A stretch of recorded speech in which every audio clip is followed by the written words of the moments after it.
After the debate, or rather the electoral setup in Końskie, Poland, many rubbed their eyes in amazement when the results of the poll appeared. The winner turned out to be Rafał Trzaskowski.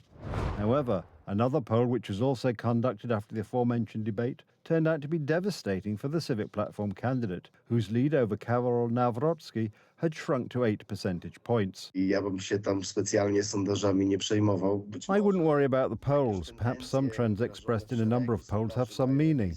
Probably the polls will be made more accurate before the elections themselves. Representatives of the Third Republic cartel media were clearly disappointed with Rafał Trzaskowski's stance in Końskie. Nevertheless, they moved decisively to defend the Civic Platform candidate. Ta debata była najtrudniejsza dla Trzaskowskiego. This debate was the most difficult for Trzaskowski. Everyone was attacking Trzaskowski. Even his colleagues in the government were attacking him. It is known that everyone is attacking the strongest figure, yes? According to mainstream journalists, Rafał Trzaskowski was the strongest figure on the political chessboard.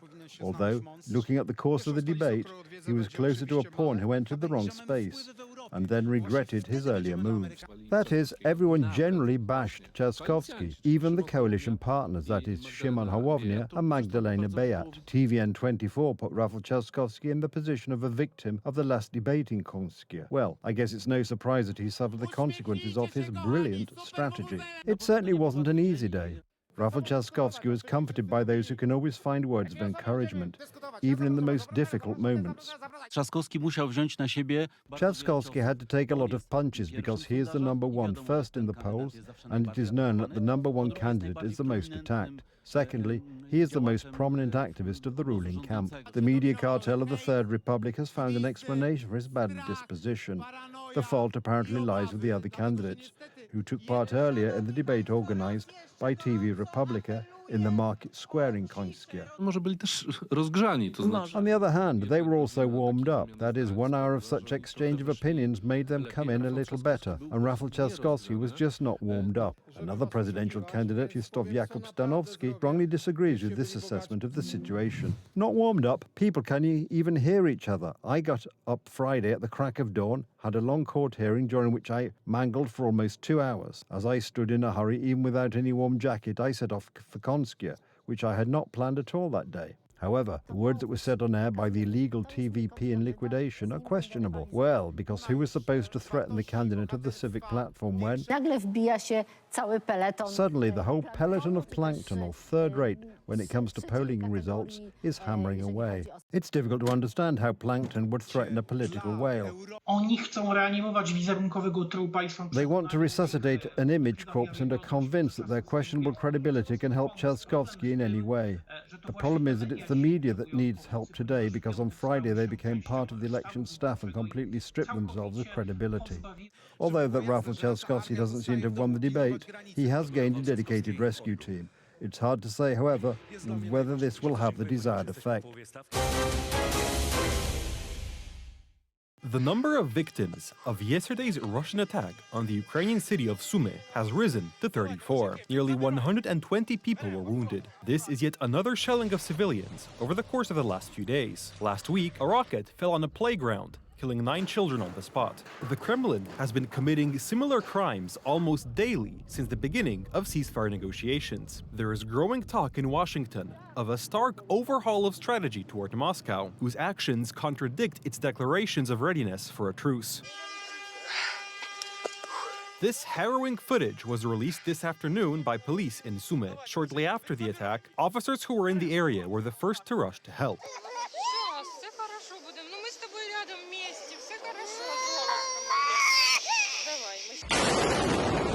2 Russian rockets fell on the city center in the middle of the day. Dozens of people were out on the streets. It was Palm Sunday. The weather was sunny and beautiful. These shocking images circulated around the world. At first, the Kremlin denied the attack, then began explaining that it was hitting military targets. The Ukrainian president called the Russians filthy scum, among many other profanities. This was a terrorist attack directed solely against civilians. The same thing happened in Kryvyi Rih. The hostile media reported that it was an airstrike against an imaginary army to justify this horrible attack.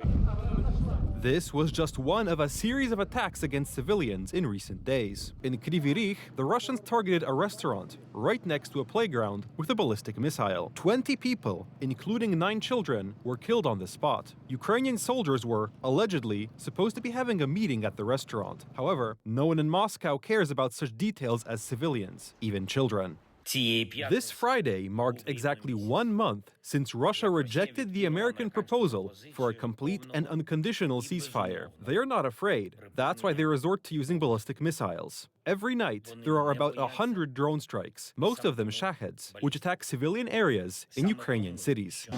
These mounted Russian attacks on civilians are causing increasing anger and consternation in Washington. Moscow, on the one hand, has been sending signals to the Americans that it is ready for peace negotiations, while on the other hand, it continues its doctrine of bombing civilian populations. For several weeks, the White House has been increasingly vocal about losing patience with the Kremlin. It's a delay tactic. The president's not interested in that. If this is dragging things out, President Trump's not going to fall into the trap of endless negotiations about negotiations.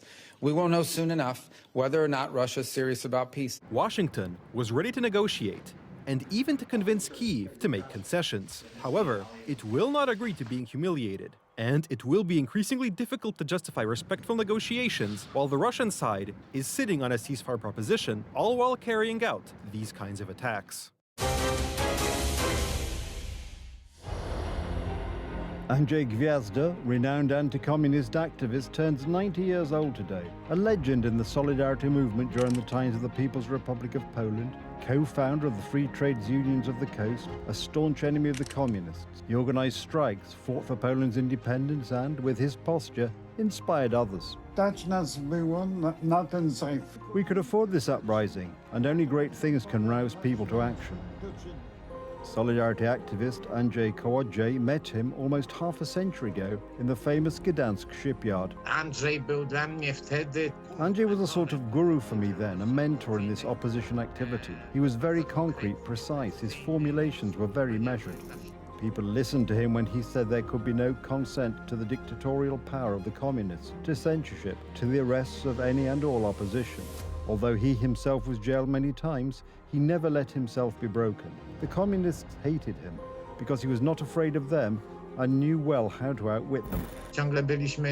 We were constantly under surveillance by the security service, arrested, followed, and we assumed 100% that there was a wiretap in Andrzej Gwiazda's apartment. It was there that we often met and agreed on various things, action or leafleting campaigns, and we always sat over tea at the table, talking about something else, and wrote important things on pieces of paper.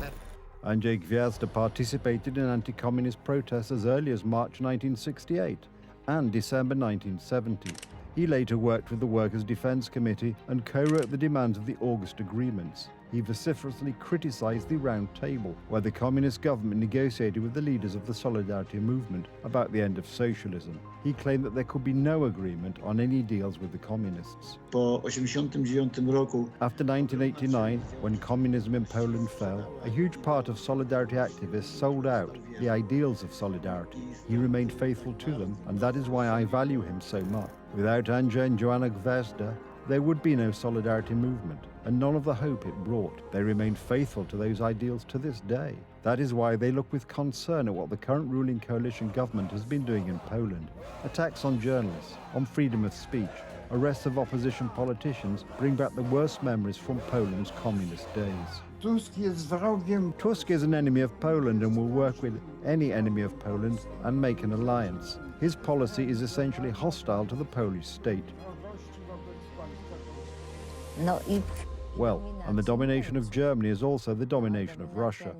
Andrzej and Joanna Gwiazda fought against such threats all their lives. They encouraged others to join this fight. Thank you, Andrzej, that you were with us, that you are with us to this day, for being a man of ideals, for being a man of the cause, for being a Polish man.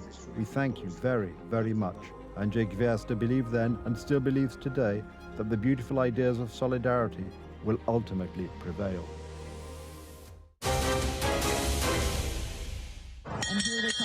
An all-female celebrity crew was launched into space on the New Shepard Blue Origin rocket.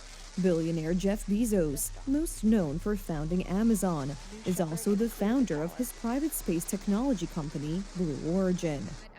The six-person crew also included American pop star Katy Perry, television personality Gayle King, journalist and writer Lauren Sanchez, who also happens to be Jeff Bezos' fiancée, a film producer, Carrie Ann Flynn, Aisha Bowie, a former NASA engineer who started her own companies to promote science education, and finally, Amanda Nguyen, a scientist who studied planets around other stars and now advocates for survivors of sexual violence. The crew successfully returned to Earth, making the first all-female spaceflight in more than 60 years. The crew lifted off on a New Shepard rocket from West Texas at 9:31 a.m. Eastern Time and traveled about 66 miles, or 107 kilometers, to the edge of space, where they experienced a brief period of weightlessness before returning to Earth in a flight lasting around 11 minutes. As the women were buckling up for the ride back, Katy Perry broke into song. Despite urging by her crewmates, she resisted singing Roar or her other tunes, and instead chose What a Wonderful World. Blue Origin declined to say how much the flight cost or who paid what. The trip came 2 months before Lauren Sanchez and Jeff Bezos' wedding in Venice. Bezos opened the capsule's hatch minutes after touchdown, embracing his fiancée, the first one out. Look at it and you're like, we're all in this together. Like, that's all I could think about is like, we're so connected, more connected than you realize, because you just see right here, you see like, you know, states and all these things that like divide us, but we're not. And what is your emotion? What makes you emotional? Joy. Complete and utter joy and gratefulness. Like, it makes me want to come back and just hug everyone and be like, oh my God, we're in this together. As the crew emerged, Katy Perry and Gayle King kneeled and kissed the ground. I feel super connected to love. So connected to love. I think this experience has shown me you never know how much love is inside of you, like how much love you have to give. And how loved you are until the day you launch. Where does this experience rate for you? This experience is second to being a mom. Yeah, that's it. And that's why it was hard for me to go, because that's all my love right there. For just a second. It's oddly quiet when you get up there. It's really quiet and peaceful. And you look down at the planet and you think, that's where we came from? And to me, it's such a reminder about how we need to do better, be better. Do better, be better human beings. Today's flight made history as the latest wave in space tourism, where more of the rich and famous than ever before, or lucky and well-connected, can enter the zero-gravity realm, traditionally dominated by professional astronauts.